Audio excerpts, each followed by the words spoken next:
핫피플 첫 번째 주인공부터 보시죠. 윤석열 전 대통령과 홍장원 전 차장.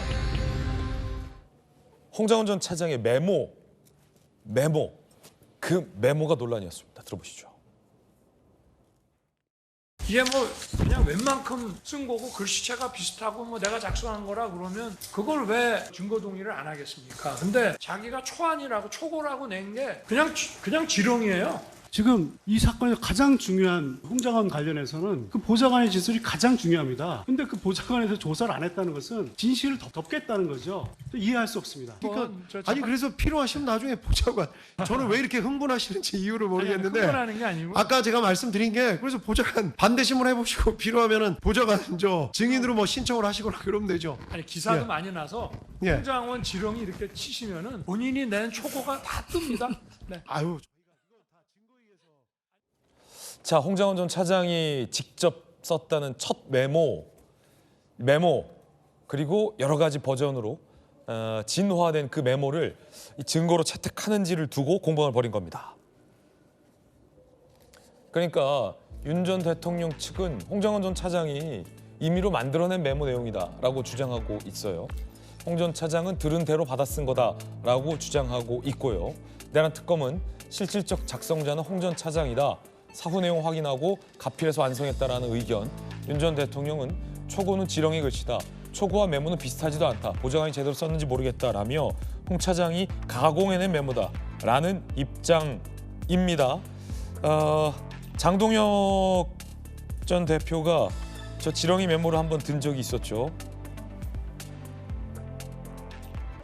자, 저렇게 저런 식이다. 근데 어쨌든 저건 폐기가 된 그런 상황이에요. 폐기가 된 상황.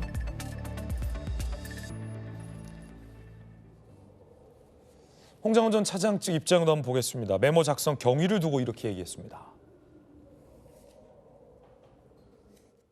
그 비상계엄 방송을 받느냐라고 밭이 그졌고 다싹 잡아들여서 이번에 닦아 정리해라 라는 말씀과 국정원에도 시점은 없지만 대공수사권을 지원해 주겠다는 내용, 그리고 방첩사를 지원해라. 단순하게 방첩사를 지원하는 게 아니라 인원이나 예산이나 하여튼 무조건 방첩사를 지원하라고 강하게 말씀하셨던 것이 기억이 납니다.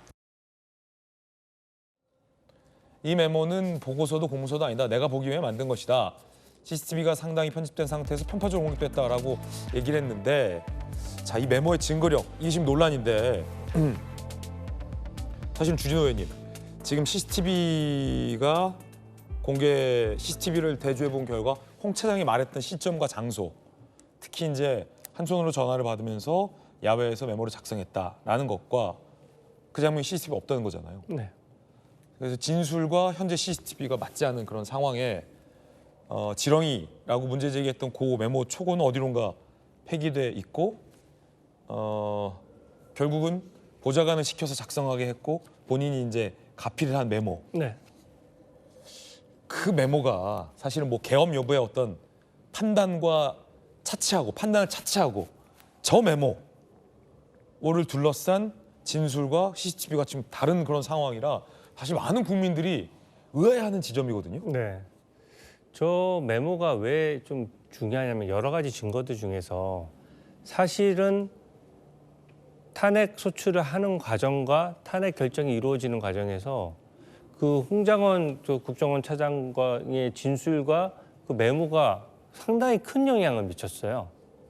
근데 그 당시의 설명과 지금의 설명이 다른 게 문제거든요. 첫 번째는 그때 처음에 이 폭로하듯이 얘기를 했을 때는 내가 통화도 했고 통화 내용을 다 메모도 해놨다라고 해서 본인 진술의 신빙성을 홍장원 차장이 확 실었습니다. 그래서 보통 메모가 있다라고 하면 어떤 사람과 대화를 내용을 했을 때 복귀를 하는 과정에서 좀 왜곡되거나 과장되거나 혹은 그럴 수가 있잖아요. 그리고 의도적으로 또 허위로 진술하는 경우도 있거든요. 근데 메모가 있다라고 하면 그 당시에 작성된 메모가 있고 메모를 작성하는 장면에 CCTV가 있다라고 하면 사실은 그 진술의 신빙성이 확 실리는 거거든요. 그래서 이제 이 진술의 신빙성을 확 실었기 때문에 지금 이 논란이 나오는 겁니다. 근데 나중에 시간이 흐르고 나서 이제 와서 보니까 메모라고 하는 것은 알아볼 수 없는 글씨체고 그 당시에는 본인이 직접 메모를 작성한 것처럼 얘기했는데 이제는 말이 바뀌어서 나는 그 메모를 작성한 다음에 저 지렁이처럼 보이는 거를 작성한 다음에 보좌관한테 구술을 해서 보좌관이 적었다는 거거든요. 그러니까 증거적으로 봤을 때 본인이 직접 적은 것과 내가 직접 적은 후에 시점이 지나서 다른 사람한테 얘기해서 그 사람이 다시 작성해서 그것을 가지고 내가 기억을 상기시킨 경우에 이 증거 능력과 증명력이 완전히 다른 겁니다. 근데 그 부분이 저는 홍장원 차장이 이걸 자초한 측면이 강하다고 보고요. 애초에 설명하고 완전히 달라요. 그래서 법정에서 저 부분은 핵심 쟁점으로 부각이 될 것 같고 저도 이번에 보면서 알게 됐는데 메모는 원 작성자가 나와서 증언하고 조사하는 게 원칙입니다. 그래서 근데 당시 특검 수사나 이런 것들이 어떤 다급하게 이루어지고 적법 절차나 이런 부분에 대해서 당시 공수처 수사나 이런 게 제대로 이루어지지 못한 측면이 있는 거고요. 그러다 보니까 저 메모의 실제 작성자도 지금 조사를 안 하다 보니까 변호인들이 강하게 항의하는 것이거든요. 그래서 저는 저 부분은 저 메모의 증명력과 증거 능력 인정하기 매우 어려운 상황 아니냐 그렇게 보고 있습니다. 이제 이 계엄의 어떤 판단과 별개로 이 메모가 과연 증거력이 있는 거냐 아니면 홍 차장이 진실을 얘기하고 있는 거냐라는 것은 또 별도의 논란이라고 거듭 말씀드리고 있습니다. 양치정 변호사님, 특히나 이제 그 메모를 작성한 장소와 시점이 본인의 진술과 CCTV가 맞지 않다. 이 내용이 가장 크게 당시에도 좀 공방이었거든요. 어떻게 보십니까? 그 형사소송법상 이제 뭐 피고인 본인이 작성한 거거나 아니면 이제 공문서가 아닌 제3자가 작성한 거는 사실 피고인이 증거에 부동의를 하게 되면 실제로 그 문서를 작성한 작성인을 증인으로 소환을 해서 이게 진짜로 당신이 만든 게 맞는지 이 내용이 어떻게 작성된 건지 그걸 이제 확인을 하게 되거든요. 그러니까 이 경우에 있어서는 이제 뭐 홍장원 차장은 나와서 본인 작성한 거로 하고 이제 윤 전 대통령 측에서는 이제 부인하고 있으니 결국은 그 아까 재판부에서도 얘기했던 것처럼 실제로 이제 수기를 처음에 적었다고 하는 그 보좌관을 빨리 증인 신청을 해서 어떤 경우에 어떤 시점에서 작성을 하게 되었고 그 내용이 실제로 부합하는지 그걸 확인하는 게 중요할 것 같습니다. 그리고 뭐 그 결과 말고라도 사실 저런 메모보다도 더 중요한 게 결국 증인으로 나온 홍장원 전 차장이나 뭐 다른 보좌관, 다른 여러 증인들의 법정 앞에서 법관 앞에서 한 진술이 더욱 유력한 증거가 되거든요. 사실 그래서 저 메모가 물론 이제 본인이 직접 선명하게 적거나 뭐 일시가 특정되었으면 좀 더 좋았겠지만 그게 아니라고 하더라도 다른 여러 증거나 증인으로 출석해서 직접 그 판사 앞에서 증언을 한 게 더욱 명확하기 때문에 저는 뭐 큰 문제가 될 거라고 생각하지는 않습니다. 예. 자, 김근식 교수님. 예. 저는 이제 저 부분이 사실은 지난 헌법재판소의 탄핵 결정을 일으키는데 굉장히 중요한 그 구실을 했고 또 그 과정에서 이른바 탄핵을 반대하는 우리 당 또 많은 국민들이 그 홍장원 당시 차장의 오락가락 진술에 대해서 상당히 많은 문제 제기를 했었어요. 그래서 사실은 뭐 그 부분 가지고 논쟁이 제일 심하지 않았습니까? 예. 그런데 어찌됐든 결론은 헌법재판소에서 전원 만장일치로 그 판핵 결정을 내렸던 거기 때문에 저는 저것이 다시 이제 지금 이른바 내란 혐의의 형사재판에서 어떻게 지금 증거로 채택될지는 두고 봐야 될 대목이 있는 것 같고요. 근데 이제 그 조금 더 거기에 대해서 좀 다른 의견으로 이야기할 수 있는 것은 지렁이 글씨라고 이야기하는 것들을 지금 나오는 것들이 이제 본인도 잘 못 알아볼 정도로 이렇게 흐려 쓴 건데 저도 참 천재는 악필이기 때문에 제가 악필을 씁니다마는 그 술을 먹고 메모할 경우는 자기도 몰라보게 쓸 수가 많아요. 특히 근데 저 홍장원 차장 같은 경우는 그때 진술에 의하면 저녁에 가족 모임에서 술 좀 먹었다는 거 아니겠습니까? 술 좀 취한 상태에서 전화를 받았던 거기 때문에 아마 그걸 받고 나서 기억을 좀 적어놓기 위해서 메모를 했을 때 굉장히 흐렸었을 가능성이 큰 있습니다. 저는 그렇게 좀 짐작을 해보고요. 그다음에 이제 나와서 CCTV 관련된 부분에 대해 일치하지 않았던 것이 그때 큰 쟁점이 됐습니다. 예. 그러니까 홍장원 차장은 진술했는데 실제로 국정원에서 제출한 CCTV를 보니까 아니거든요. 그러니까 처음에는 예.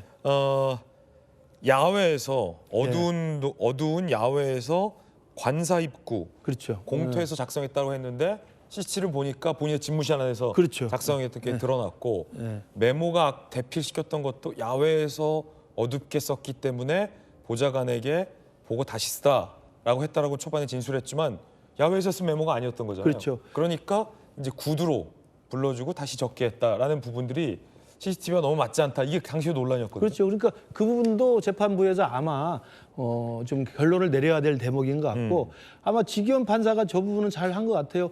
그러면 그 메모를 작성했다고 하는 실제 작성자 보좌관을 다음 증인으로 불러서 윤석열 대통령 측에서도 신문을 하고 하면 저는 충분히 진위 여부가 나올 거라고 생각이 들고 또 하나는 그 이번에 이제 엊그저께 조태용 전 국정원장이 구속이 됐는데 구속된 사회 중에 증거인멸 혐의가 있습니다. 그 증거인멸 혐의 중에 국정원장으로서 그때 우리 국민의힘에 제출한 CCTV 영상이 일부 삭제가 됐다는 거 아닙니까? 이게 편집이 돼서 나왔을 그 국정원의 CCTV가 있어서 그 부분이 또 증거인멸 혐의로 또 추가가 된 걸 제가 기사로 본 적이 있어요. 그러니까 이 부분에 대한 진위 공방은 아마 윤석열 대통령 측에서는 홍장원의 진술을 계속 탄핵하기 위해서 계속 그 추궁을 하는 것이고 그다음에 홍장원대로 자기의 진술이 이 신빙성이 있다고 주장하는 것이기 때문에 재판부가 알아서 양쪽에 관련된 증인들 다 불러서 재판정에서의 객관적인 진술을 통해서 결론을 내는 것이 저는 합당하다고 생각합니다. 예, 좀 더 지켜봐야 될 것 같습니다.